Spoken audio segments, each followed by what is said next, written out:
Começa agora mais um Freudcast. Aqui, nada é proibido. Vamos falar de angústia, sexualidade, maternidade, pânico, remédios, síndromes, fetiches e tantos outros assuntos que envolvem nosso inconsciente, só que, desta vez, quem vai sentar no divã são as neuroses e não o paciente.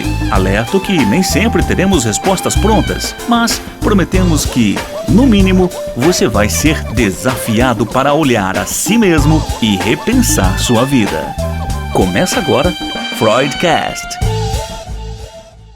Olá pessoal, bom dia ao Freudcast. Hoje nós vamos falar sobre um tema que ele está presente na maioria dos lares brasileiros e se não dizer no mundo. E eu vou começar com uma história de uma conversa desse final de semana que eu tive com uma pessoa em que essa pessoa me disse o seguinte: olha, meu marido começou com uma febre, de repente ficou com falta de ar, e eu fui até o hospital com ele. E ele precisou ficar internado, mas ele estava bem, nada que denotasse que ele precisasse de cuidados tão drásticos. Mas ele precisou ficar internado. Da internação, ele foi para a intubação. Depois, eu encontrei o meu marido dentro de um caixão, onde eu não vi o rosto, apenas o caixão. A última vez que eu vi o meu marido bem foi quando ele entrou para dentro daquelas portas daquele hospital.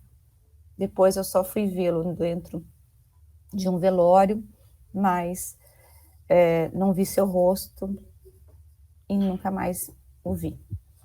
Nós estamos vivendo tempos de lutos, mortes, em que as pessoas às vezes nem podem viver esse luto. E o nosso papo de hoje é um papo bem sério, né? Você percebeu? Nós vamos falar sobre morte, sobre luto, como viver isso, como trabalhar isso dentro do nosso psique.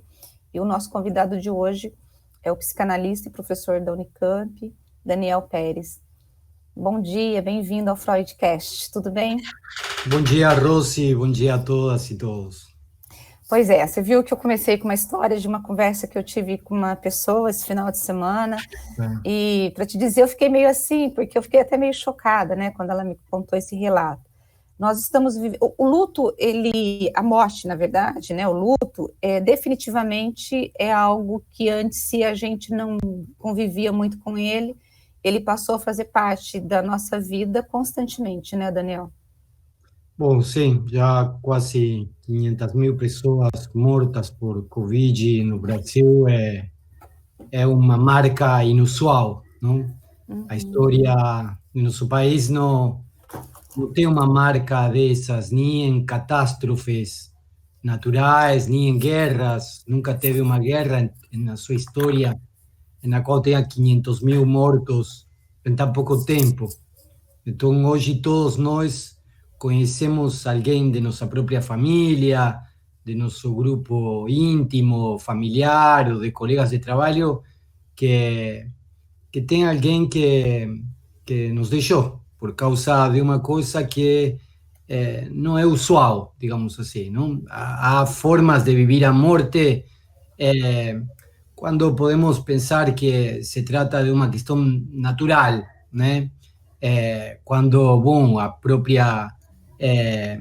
próprio tempo, decorrer da vida, fazem com que cheguemos a uma situação na qual o corpo se degrada e, bom, deixamos passo às outras gerações. Mas já na Odisseia, na Ilíada, de Homero, o imperador, o soberano de Troia, se queixa diante de Aquiles, dizendo de que era anormal que um pai precisasse sepultar seu próprio filho, não? E ele pedia para Aquiles a possibilidade de fazer o ritual de luto, de velatório e de sepultura, se cremava o corpo, e parar um pouco com a guerra, para poder passar por esse período e, de algum modo, se despedir de um ser querido, de uma pessoa querida. Então, é um ritual que a tradição greco-latina, europea, que de algún modo atraviesa nuestro modo de vida en América Latina, está a milhares de años, ¿no? Entonces, nos precisamos pasar por un periodo de luto, que implica rituales, que implica el reconocimiento del cuerpo. Entonces, eso que você contaba, Rosy, es un problema complicado. Parece como que muchas veces los muertos nos atropelan en la tentativa de nos despedir do anterior y ya estar otra vez con más noticias sobre eso. Y lo que você contou es una marca muy importante también, a imposibilidad de poder ver a ese ser querido en ese momento. Entonces eso dificulta ainda mais a situação. Agora, Daniel, a gente, assim, isso que você falou é exatamente isso que nós estamos acostumados. Assim, geralmente, quando há uma morte por tragédia, por acidente, você tem aquele choque, mas pelo menos você está ali no velório, você consegue ver e você consegue ficar algumas horas com aquela pessoa e ali você se despede. Nós não estamos mais nos despedindo dos mortos. Eu tive recentemente, meu irmão morreu de um acidente trágico, né? E nós tivemos que escolher quem queria ao velório, porque você tinha poucas pessoas. Aí a mulher dele decidiu que seria só os filhos, ela e os irmãos, que somos nós. Mas você tinha sobrinhos, tinha primos, e isso criou toda uma tensão, porque além de você ter que lidar com a tensão da morte, você também tem que lidar com a tensão de decidir quem é que vai para o velório, né? Então, essa tragédia da Covid, ela é muito dolorida, porque ela te atinge em várias faces da sua vida. E ao não viver o luto, qual é o tipo de doença, ou pelo menos sintoma, o que essa pessoa pode se desenvolver em relação à sua saúde mental? A gente pode, por exemplo, passar pela vida como se a gente nunca tivesse enterrado aquela pessoa, ou viver com ela, eu não sei que tipo de sintoma que podemos desenvolver, que doença mental, o que poderia acontecer vivendo essa tragédia que nós estamos vivendo e não podermos enterrar aqueles que amamos.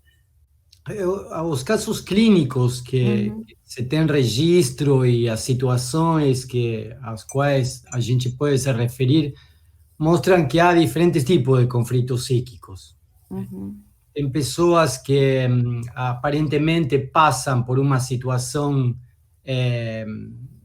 desse tipo, que às vezes é uma situação angustiante, tensa, mas você vê que essa pessoa vai, faz o trâmite, escolhe o caixão, faz o processo de sepultura, e você olha do lado de fora e parece que essa pessoa está muito bem, né? E o que gera muitas vezes são sonhos de angústia. Quer dizer, na vida em vigília, digamos assim, contém a energia que dispensa uma situação angustiante dessas. Então, segura, digamos, como se diz em português, segura a barra e vai em frente. Mas, paralelamente a isso, concomitante a isso, começa a ter sonhos de angústia, formas de não poder dormir de um modo tranquilo.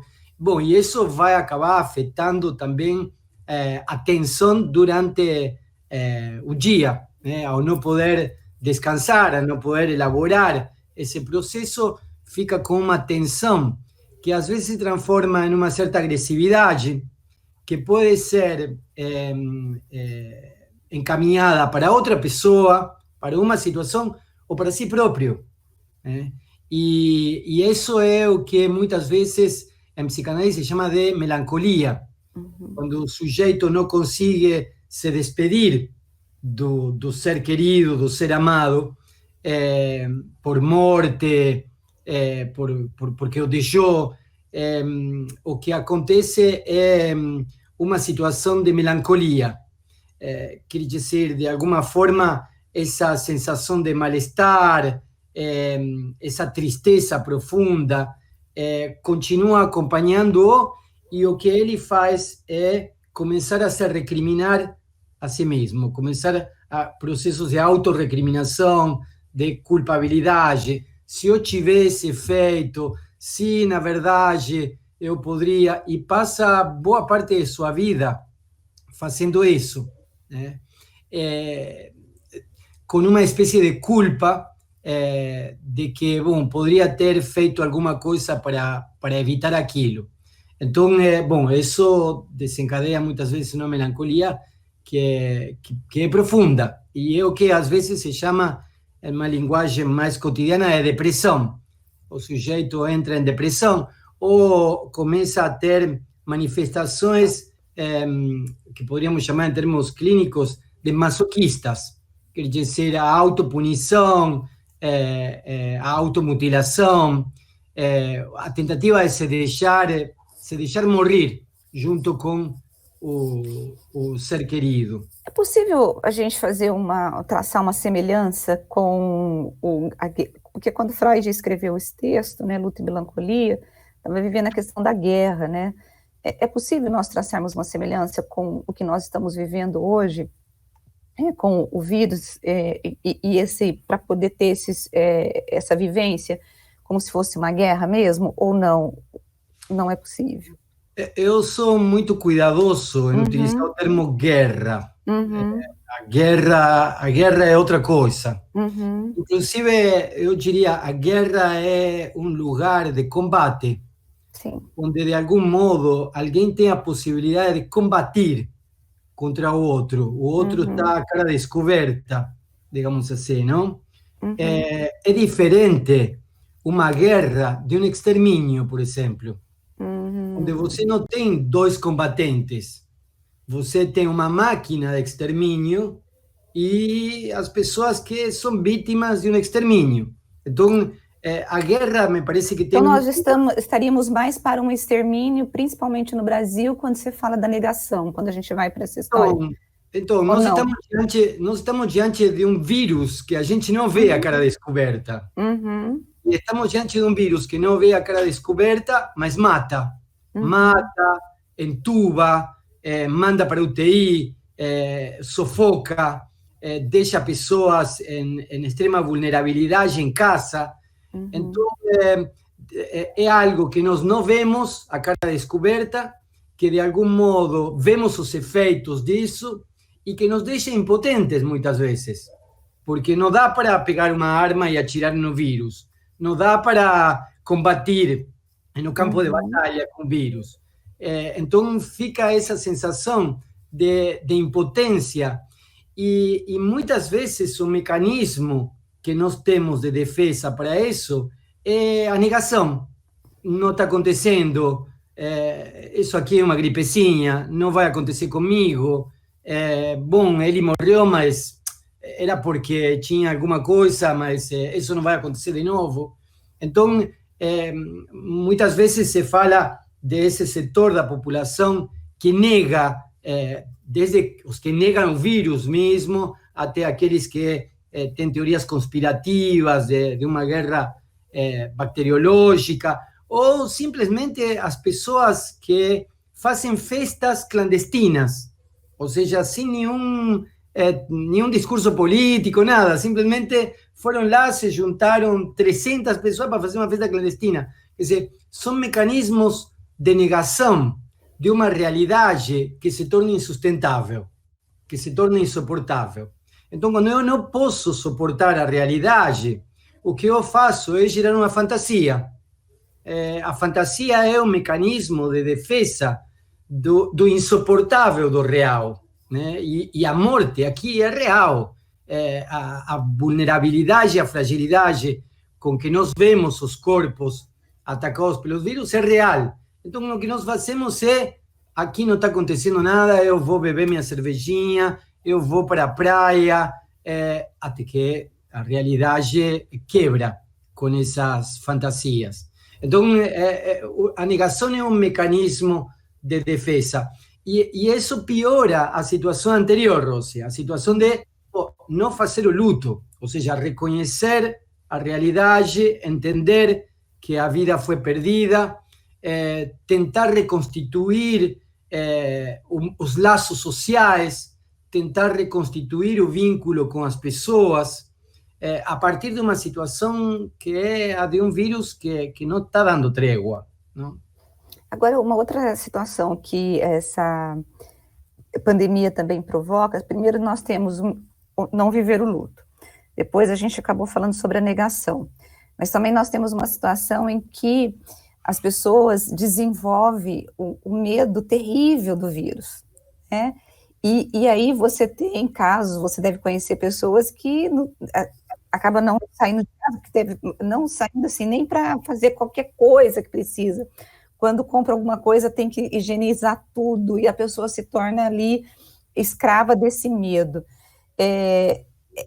Foi o vírus ou já havia alguma questão interna dentro dela que desencadeou esse medo do desconhecido, da morte, e a pessoa desenvolve mesmo síndrome do pânico, desespero, ansiedade, de não saber lidar com essa situação que nós estamos vivendo hoje?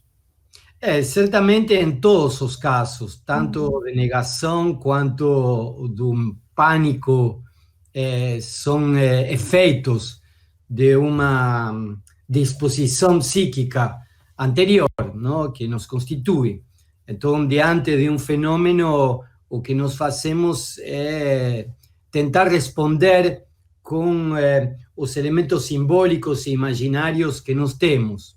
De alguma forma, aquele que consigue negar o vírus é porque, bom, de alguma forma, são esses os recursos que teve para poder negar, poderíamos dizer assim, a insatisfação causada pelo desmame.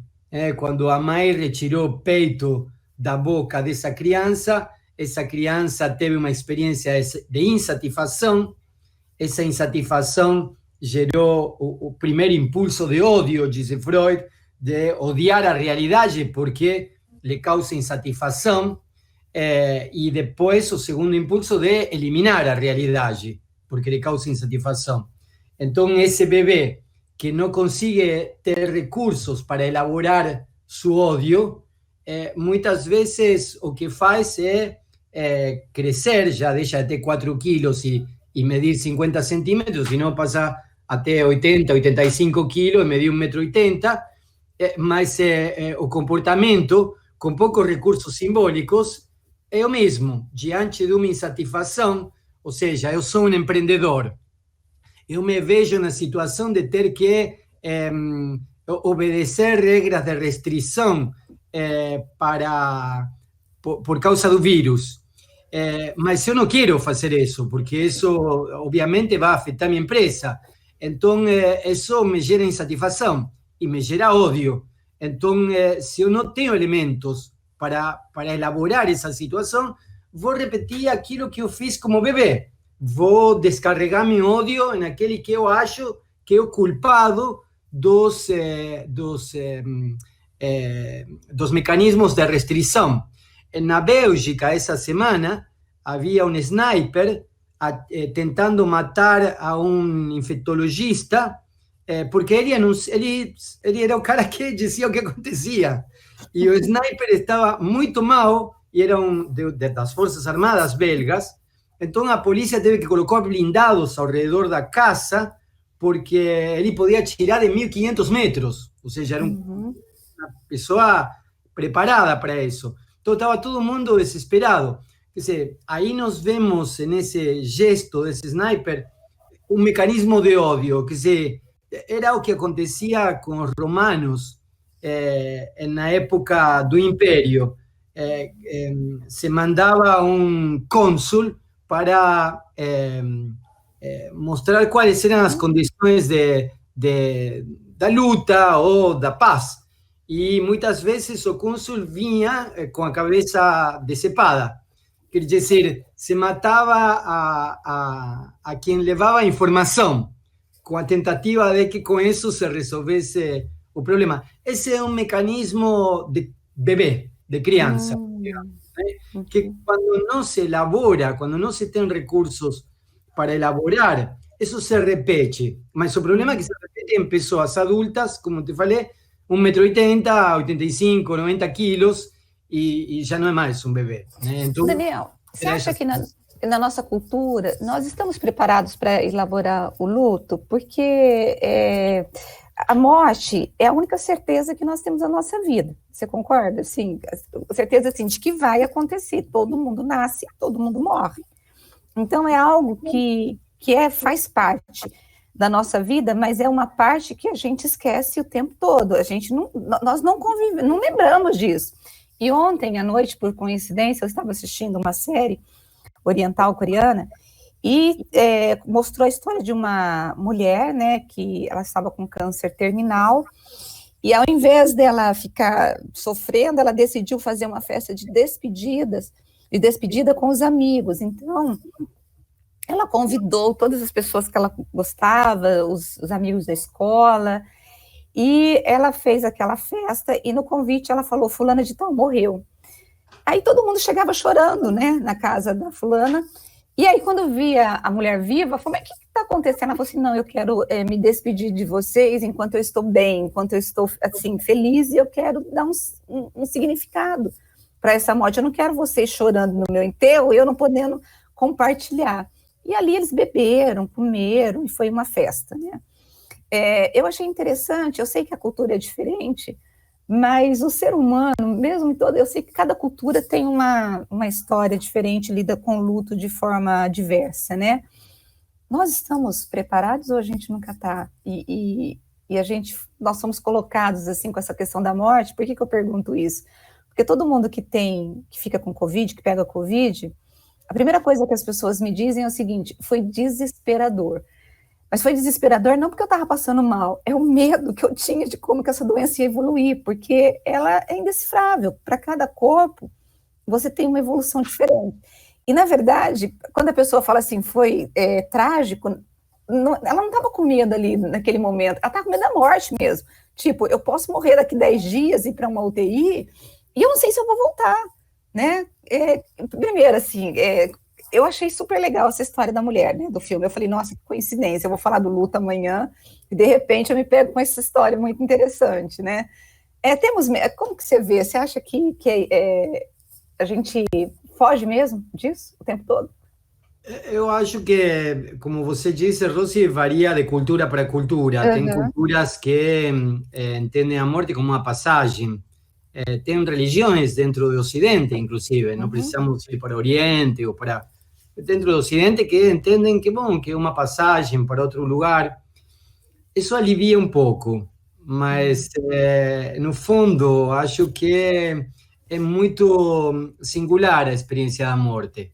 Embora nós tenhamos elementos e recursos simbólicos culturais, onde as pessoas cultuam mais a morte, ou entendem que a morte é uma tragédia, ou entendem que é uma passagem, mas me parece que no momento da morte é um momento de elaboração bastante singular, que toma elementos da cultura, mas essa perda tem que ser vivida na sua singularidade. Tem duas coisas que todos temos, digamos assim, o sexo e a morte, mas são as duas coisas que criam problemas, não? Como lidar com um corpo sexuado. E nós temos esse problema de como lidar com um corpo sexuado desde crianças, né? Aos 5 anos, quando descobrimos a genitália e os cuidadores, as cuidadoras, papai, mamãe, dizem, não, não toca nisso, não vai. E aí você descobre, mas ao mesmo tempo não pode. Então você vê que tem objetos permitidos e objetos proibidos. O corpo começa a reagir de uma forma que não está sob controle. E esse é o ponto. O corpo sexuado age quando aparentemente não deveria agir e não age quando seria a hora de mostrar serviço, digamos assim. E isso cria conflito. Há uma espécie de atrito entre um corpo que nos responde às vezes e às vezes não. E isso gera também os problemas que nós temos na adolescência. no momento da puberdade, o que nós tentamos é buscar grupos de identificação. Nós tentamos buscar identificações fora do ambiente familiar. Por quê? Porque, bom, o ambiente familiar nos mantém numa economia dos corpos familiares. E aí temos a identificação entre o cuidador, cuidadora, papai, mamãe, quem for, o tio, a tia, o avô. Mas quando esse corpo cresce, passa para a puberdade e entra numa economia de corpos sociais e se encontra com outros corpos sexuados, bom, eu mal sei o que fazer com o meu. Às vezes, como é que eu faço para lidar com outro corpo sexuado? Então, os atritos estão à flor de pele, digamos assim. E o modo de resolver isso bom, eu me identifico a um grupo. Eu sou da capoeira, eu sou da Umbanda, eu sou protestante, eu sou da arte. Exatamente. Uhum. E aí, mas o que busco lá? Eu busco regras que me digam como lidar com meu corpo, porque ele me surpreende. A morte me surpreende. Então, eu busco regras para lidar com a morte. A morte e a sexualidade me surpreendem. Não é algo que esteja sob nosso controle. Nós temos uma ideia de que nossa consciência consegue controlar as coisas, né? Há uma ilusão muito grande dessa, e Freud nos dizia, o futuro de uma ilusão é perdê-la. A realidade vai te fazer perder a ilusão. Agora, quando você perde a ilusão, você fica em uma situação de desamparo, muitas vezes. E essa situação de desamparo pode produzir pânico. Então, a sexualidade e a morte podem produzir pânico, porque não temos saída para isso, a não ser, outra vez, voltar a tentar recursos para poder elaborar. Por isso insistia no início em uma situação na qual estamos atropelados, digamos, pela realidade, pelo real da morte, é preciso voltar a elaborar formas de laço social, de vínculo social. E me parece que esse interesse que houve desde o início da pandemia em psicanálise, em pensar conflitos psíquicos, não é por acaso. Nós vínhamos com um discurso de eu posso, eu faço, eu me dou bem sozinho, se eu me esforçar, eu consigo. O vírus mostrou que vivimos em comunidade e que tem um outro do lado. E que o outro do lado não é necessariamente cliente ou competidor. O outro do lado é alguém que eu tenho que cuidar, porque também me cuido eu, cuidando do outro. Né? O projeto europeu, digamos assim, civilizatório, nos convenceu de que somos indivíduos e de que cada um tem um projeto particular, individual, e que cada um pode se projetar. Bom, é uma ilusão. É uma ilusão. Nós vemos as comunidades ameríndias e as comunidades do altiplano em América Latina, onde falar de indivíduo é irrisório, não? Porque eles sabem de que eles habitam a natureza. A natureza não é um lugar de exploração, sino é a morada, é a casa. E é interessante, nós somos um tipo de bicho que no mesmo lugar que come, defeca, joga o lixo, tomamos água no mesmo rio que jogamos todo o nosso lixo. Somos um animal muito esquisito, né? Poucos animais fazem uma coisa dessa. A gente destrói aquilo que nos traz recursos, né? Agora, Daniel, em relação a tudo isso que a gente está vivendo, e para quem está nos ouvindo, né, e que tem passado por essa questão do luto de perto, já teve alguém que morreu, a gente fala muito na psicanálise da fase dos lutos, né? Como que, para a pessoa poder se identificar e poder entender as suas dores, como essa questão das fases, como ela ocorre, como que a pessoa consegue se perceber no meio dessa dor toda, e como tentar, eu não sei se a palavra certa seria amenizar, mas pelo menos tentar elaborar. Eu acho que talvez a palavra certa seja elaborar isso para ela continuar vivendo, né? Então, esse é um problema muito complicado, né? Porque dar qualquer receita a priori suporia que as histórias são equivalentes. E as histórias não são equivalentes, são singulares. De qualquer Talvez forma... não, desculpa, não é nem da receita, é falar, é aquelas fases, assim, você está na negação, depois você... seria nesse sentido, né? Porque às vezes a ansiedade diante disso nos diz, bom, o que eu faço? Como é que é? Sim, é justamente isso. Assim como quando somos adolescentes e lidamos com um corpo sexuado, imediatamente buscamos uma receita, é o lógico, não? E seria ótimo, né, se a gente pudesse ter receitas prontas, né? Exatamente. E eu ainda queria com pílulas, fala a verdade. Então, exatamente, a receita muitas vezes vem com pílulas, isso é o mais agravante. E o enfrentamento da morte também, é justamente isso, a receita às vezes vem com pílulas, então é complicado nesse sentido. Agora, é possível fazer um processo de luto, de despedida, digamos assim, diante da iminência da desaparição do ser amado, da pessoa querida, aquela energia que a gente dispensava, aquela energia que a gente descarregava naquela pessoa, a partir do trato cotidiano, a partir da relação afetiva, a partir da relação amorosa, a partir de tomar café uma vez a cada 15 dias juntos, isso não está mais. Ou seja, nós de algum modo funcionamos como corpos que descargam energia em diferentes objetos mesmos, como celular, passamos horas descargando energia no celular, mas também passamos parte de nossa vida estabelecendo vínculos afetivos, amorosos, de amizade, e isso é energia dispensada. Bom, esse movimento, e somos seres que repetimos esses movimentos. Bom, quando uma pessoa sai de cena, isso não está mais. Então, essa pessoa, ao sair de cena, de algum modo leva consigo uma parte de nós. Quer dizer, o processo de identificação pelo qual nós estabelecemos esse vínculo é um processo no qual algum traço daquela pessoa é nosso. E algum traço nosso está naquela pessoa. Então, quer dizer, quando essa pessoa sai, é como que uma parte do corpo está me faltando, né? Então, e o impulso repetitivo de descarregar naquela pessoa se encontra obturado. Então, o que nós fazemos? Mantemos viva a memória dessa pessoa.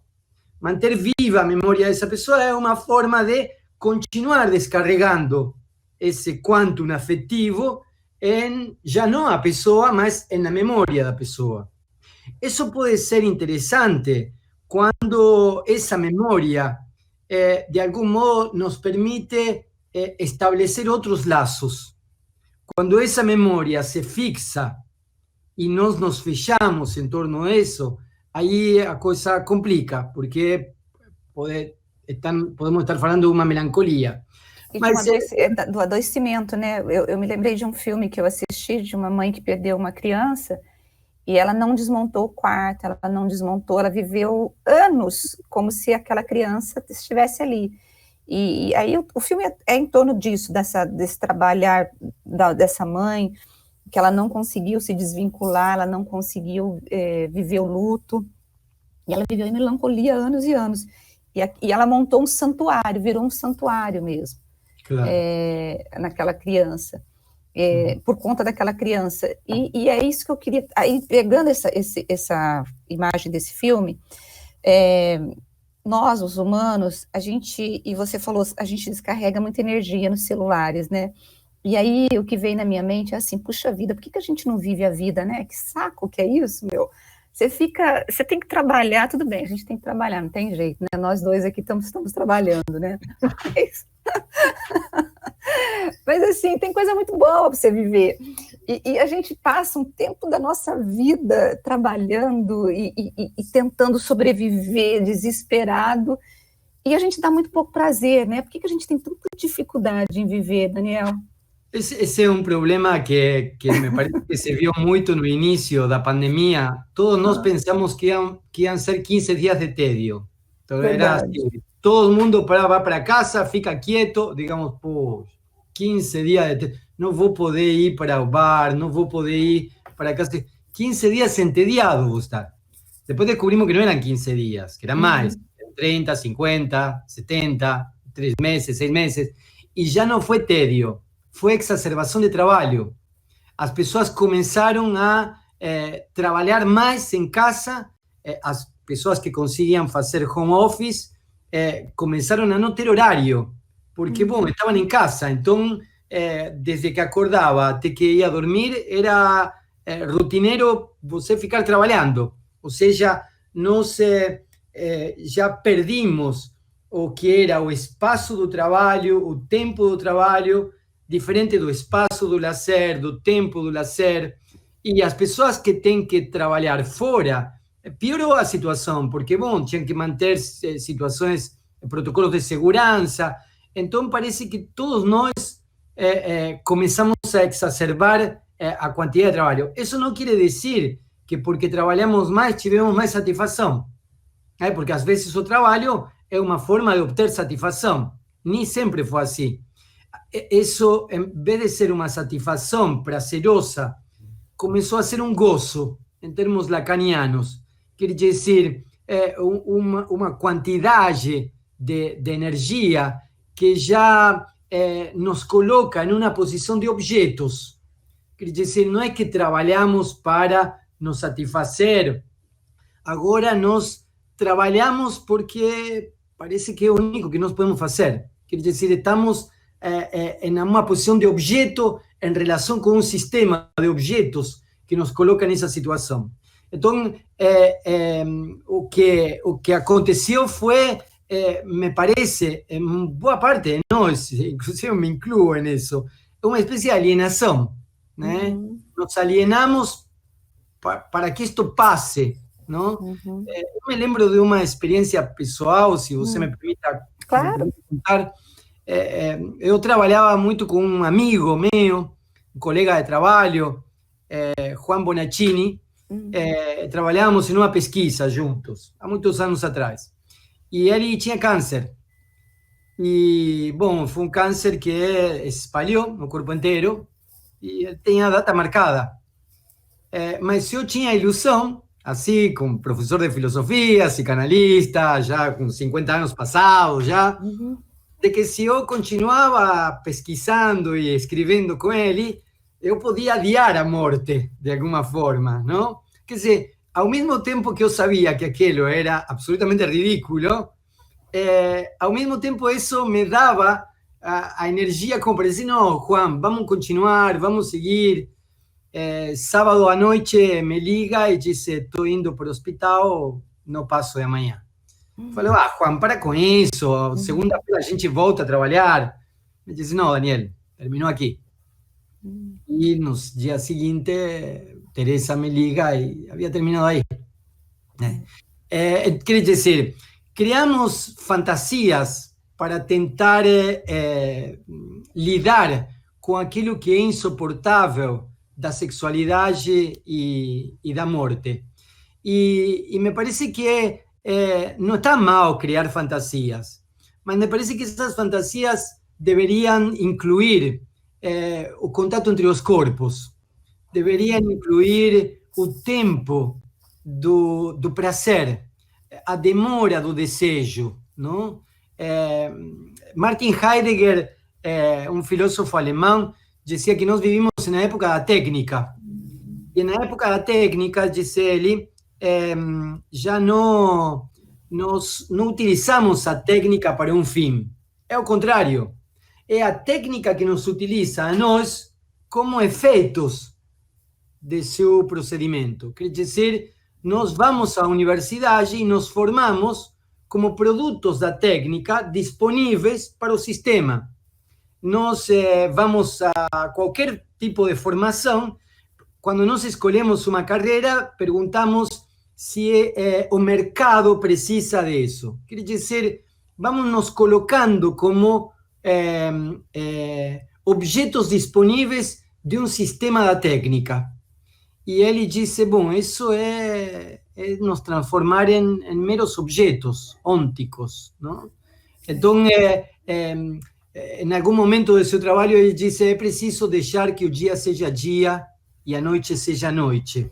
Pois é, e diante de tudo isso que você falou, tem um poema bíblico que eu gosto demais, que fala sobre a vulnerabilidade do homem, não sei se você conhece, que fala que há tempo, sobre todas as coisas. Então, você tem tempo de ajuntar, tempo de espalhar, tempo de nascer, tempo de morrer, tempo de chorar, tempo de alegria, e vai, esse paradoxo do tempo, né?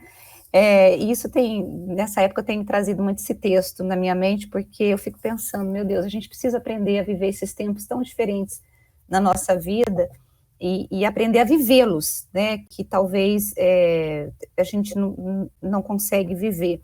E diante de toda essa pandemia que veio para o mundo e que tem sido tão difícil, né, da gente viver tanto ódio, às vezes também solidariedade, mas mais um pouco de ódio, de negação. Quais são os tempos, Daniel, que a gente tem que viver, que você acha que é importante, principalmente nessa esfera e nesse cenário de luto? Você falou de como há uma grande quantidade de ódio na sociedade, e isso não é uma peculiaridade brasileira. Não. Nós podemos observar que em vários países do Ocidente temos esse traço, essa característica.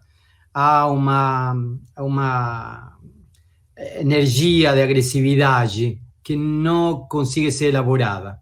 Há um sentimento de ódio que não consegue ser elaborado. E é exposto a céu aberto. Não? Não é a primeira vez que isso acontece no Ocidente. Nós tivemos en América Latina una longa tradición de dictaduras militares que fueron realmente totalmente crueles con sus propios povos. Entonces nos vimos ahí un odio a cielo abierto. En Europa de 1939 a 1945 hubo una guerra que dejó 80 millones de muertos en los campos de batalla. 80 millones de muertos en los campos de batalla. Y 8 millones de exterminados, 6 millones de judeus feitos cinzas. Ou seja, que o ódio sistemático e exposto a céu aberto é algo que perpassa o século XX, pelo menos. Né? Podríamos ir para trás também, mas o século XX tem a característica de que esse ódio se articula com um sistema técnico e tecnológico que o potencia ainda mais, não? O torna sistemático, me parece. Então, às vezes, tem alguns colegas que dizem como lutar contra o fascismo, como conversar com um fascista, como... eu acho que a questão, se me permite, humildemente, não é essa. A questão é como nós reconstituímos um tecido social, como nós estabelecemos novos vínculos afetivos com o outro. Me parece que é na medida em que nós apontemos para outro, que você também marcou, os laços de solidariedade, o encontro com o corpo do outro, o cara a cara, como dizia Levinas, né? Olhar no rosto do outro. Me parece que na medida em que nós consigamos favorecer uma nova economia de corpos, novos laços sociais, novos modos de afetividade, é que esse ódio pode ser dissolvido em outro sistema, que não aquele que potencializa isso.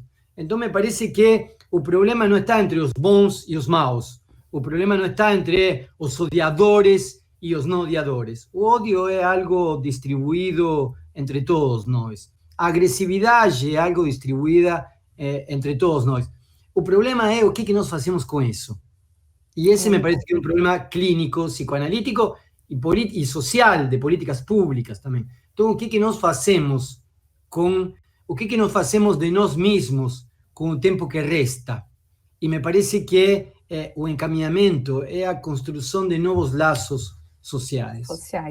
Bom, eu fiquei sabendo que você está lançando um livro, né, esse mês, é isso?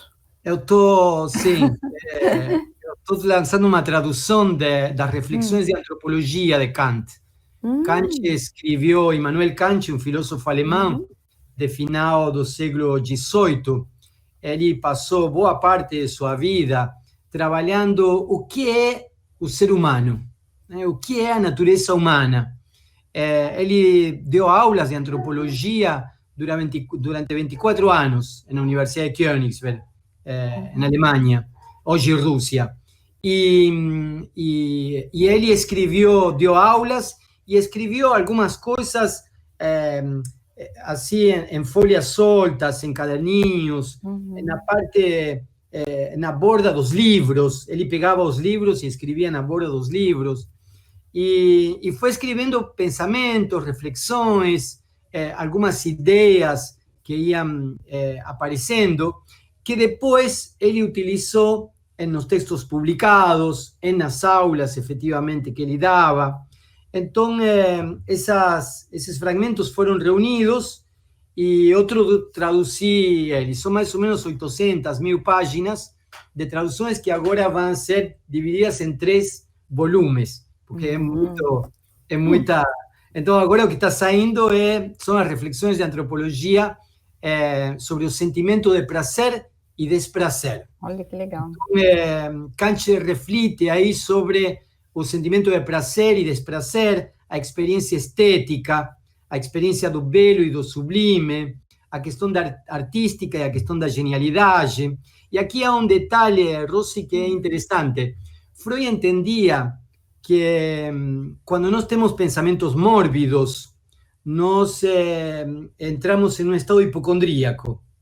E quando nós entramos em um estado hipocondríaco, nos tornamos vulneráveis e acabamos adoecendo e acabamos morrendo, efetivamente. Isso nos conduz a uma melancolia e à morte, disse Kant. Kant é um filósofo muito peculiar, porque em uma determinada época ele disse: são as representações mentais que podem afetar o corpo e acabar adoecendo o próprio corpo.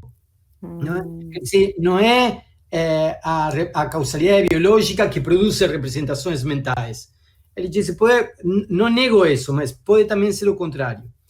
Mas, por outro lado, ele disse que a experiência do belo, o livre jogo da imaginação e do entendimento, vivifica o impulso vital. Então, ter experiências estéticas belas, disse Kant, vivificam o impulso vital, dá vontade de viver. Então, o modo de poder ter o anseio de viver, o desejo de viver, de algum modo se fortalece quando nos afastamos de pensamentos mórbidos e temos experiências estéticas belas. Isto está muito distante da redução de pensamento positivo, pensamento negativo. Não se trata disso. Não é pensar positivo e o mundo vai virar... Enquanto você estava falando, eu imaginei você, por exemplo, olhar um quadro e você sentir ali o belo, de você poder sair de casa nesse tempo de home office e poder sentir o sol no rosto, o calor. Isso, eu acho que é isso, né? Ou não? Eu estou ficando... Então, eu tenho a sorte de viver em um bairro aqui em Barão Geraldo, com ruas largas. E o que eu vejo aqui no bairro são crianças, mães, pais, cuidadores andando de bicicleta, andando com os cachorros, fazendo piquenique aqui, ou na pracinha, cada um em seu cantinho, com certo distanciamento, mas voltando a viver certas experiências estéticas. Isso. Certas experiências que têm a ver com um certo prazer estético, de simplesmente passear com o cachorro, com o filho e a bicicleta, né? É isso. E ver o pôr do sol de Paulinha aqui, que nos dá apesar da destiladora, nos dá uma cor diferente, não? Que é isso, né? Tentar ter esse tipo de vivências que, de alguma forma, nos convocan para a vida, né?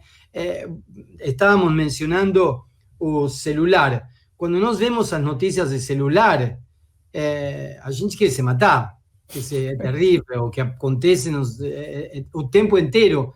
Nós somos bombardeados por uma realidade que realmente é muito dura, mas não é toda, digamos assim. Então, me parece que essa sinalização de Kant há 200 anos atrás, de vivir vivências, de vivir experiências estéticas, implica isso, o encontro com os objetos belos, mas o encontro com os outros corpos.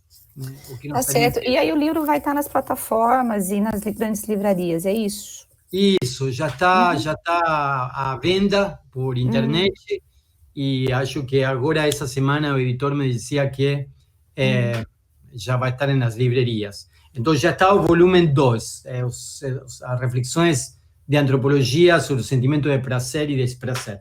Depois vai estar os outros 2. Ai, Daniel, é sempre um prazer bater um papo com você. E eu fiquei pensando, falei, puxa, esse papo vai ser pesado, mas não ficou pesado, não, foi até que leve. Nós conseguimos dar risada no meio dessa história toda do luto. Pois né? Mas obrigada pelas tuas palavras, né, pelas reflexões. Eu acho que vai ajudar muita gente que irá ouvir, né, esse podcast. E é isso, muito obrigada mesmo, e que nós possamos aprender a apreciar o belo, né? Pois é, a vivenciar e a ter outras experiências. Muito obrigado, Rosy, foi um prazer para mim. Obrigada, viu? Bom, pessoal, e nós chegamos ao final do nosso Freudcast desta manhã, né? E eu entrevistei o professor e psicanalista Daniel Pérez, e foi um papo que nós falamos sobre morte, mas nós também falamos sobre a vida.